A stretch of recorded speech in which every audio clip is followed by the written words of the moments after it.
बेलगाम घोड़े मोटिवेशन कहानी। कई सालों पहले किसी एक राज्य में एक राजा राज्य करता था। इस राजा को घोड़े पालने का बहुत शौक था।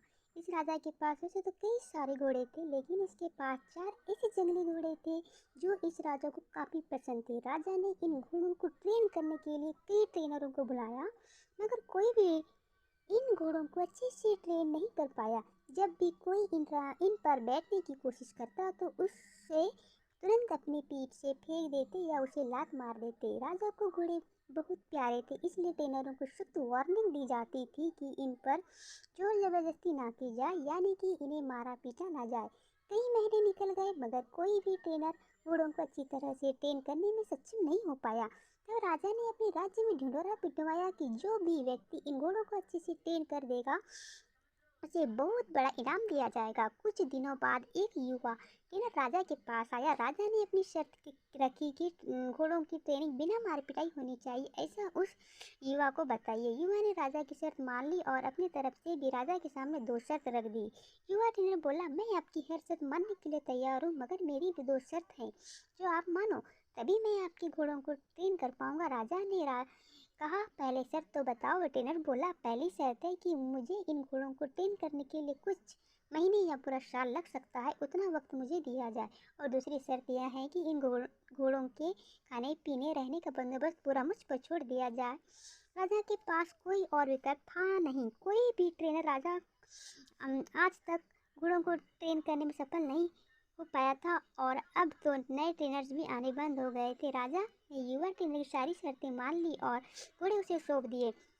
युवा ट्रेनर अगले दिन ही से ही एक बड़े बाड़े में इन घोड़ों को लेकर गया और वहां सबको खुला छोड़ दिया। ट्रेनर बाड़े के किनारे किनारे पर दौड़ने लगा। फिर दौड़ते दौड़ते थकने के बाद यह युवा ट्रेनर वहीं बाड़े में लेट गया। वहां से उठने के बाद उसने खुद ही घोड़ों को चारा खिलाया और पानी पिलाया। इन सब प्रक्रिया के दौरान उसने घोड़ों को नहीं बांधा। तो अगले दिन भी ट्रेनर ने वही सारा काम दोहराया जो पहले दिन किया था। यह काम उसका नित्यक्रम बन गया। वह घोड़ों को बाड़े में खुला छोड़ देता, उन्हें घास चारा खिलाता और बाड़े के किनारे किनारे दौड़ता रहता। धीरे धीरे चारों घोड़े भी उसे ट्रेनर के पीछे पीछे दौड़ना शुरू कर दिए। घोड़ों को लगने लगा कि ट्रेनर उनका दोस्त है और उनसे प्यार करता है। सारे घोड़े ट्रेनर के साथ बहुत ही सहज महसूस करने लगे। कुछ महीने बीतने के बाद एक दिन राजा अपने घोड़ों की खबर लेने के लिए और यह देखने के लिए कि ट्रेनिंग कैसी चल रही है बाड़े में आया। राजा ये देखकर खुश हो गया कि सारे घोड़े ट्रेनर के पीछे पीछे दौड़ रहे थे। राजा को अब यकीन हो गया कि यह ट्रेनर ही उसके घोड़ों को ट्रेन कर सकता है। राजा खुशी खुशी वहां से चला गया। देखते ही देखते 1 साल बीत गया। तब जाकर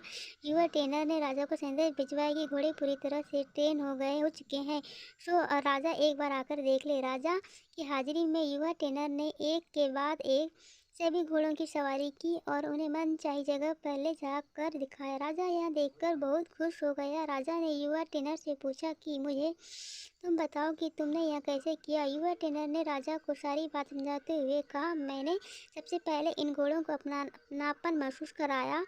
इनके साथ रहकर मैंने इनको आज़ाद करके यह जताया कि मैं इनका दोस्त हूँ और मैं इनसे प्यार करता हूँ। फिर मैंने इनको खाना और पानी देकर उनके और करीब जाने की कोशिश की और इनके साथ खेल कर इन्हें सिखाने की कोशिश की। इस तरह धीरे धीरे यह मुझे अपने करीब आने देने लगे, अपनी पीठ पर बैठने देते। और फिर एक दिन ऐसा भी आया जब मुझे यह पीठ पर बिठाकर दौड़ाने लगे। राजा ने युवा ट्रेनर की समझदारी की प्रशंसा की।